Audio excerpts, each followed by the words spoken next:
اللہ پاک نے فرمایا یا ایھا النبی انا ارسلناک شاہدا، اے پیارے نبی بے شک ہم نے آپ کو اپنی دلیل بنا کر بھیجا، ہم نے آپ کو حاضر و ناظر بنا کر بھیجا، ہم نے آپ کو گواہ بنا کر بھیجا۔ اب دلیل کس چیز کی، حاضر و ناظر کس چیز پر، گواہ کس چیز پر، کس چیز کا گواہ؟ وہ یہ واقعہ معراج آپ کو بتائے گا۔ اب دلیل کس چیز کی؟ اس کے لیے ہمیں ایک اور آیت کریمہ جو کہ 11ویں پارے میں موجود ہے۔ اللہ نے فرمایا ان اللہ اشتری من المؤمنین انفسهم واموالهم بان لهم الجنہ، بے شک اللہ پاک نے مومنوں سے ان کی جانوں کو خرید لیا اور بدلے میں ان کو جنت عطا فرمائی۔ مومنوں سے خریدا، خریدار کون ہے؟ مشتری کون ہے؟ اللہ۔ بیچا کنہوں نے؟ بائے کون ہے؟ مومن ہے جو اپنی جانوں کو بیچنے والے ہیں۔ ہمیشہ یاد رکھیں، فقہ کی کتابوں میں موجود ہے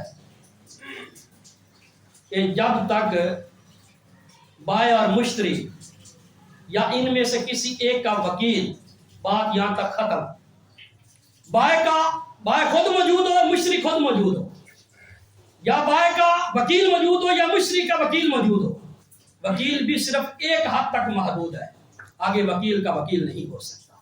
اگر بائے کے وکیل کا وکیل مقرر کیا جائے باطل، تجارت باطل، صرف بائے جو ہے وہ اپنا وکیل مقرر کرے، وہ آگے مشتری کے ساتھ ڈیل کرے، یا مشتری کا جو وکیل ہے اس کے ساتھ ڈیل کرے۔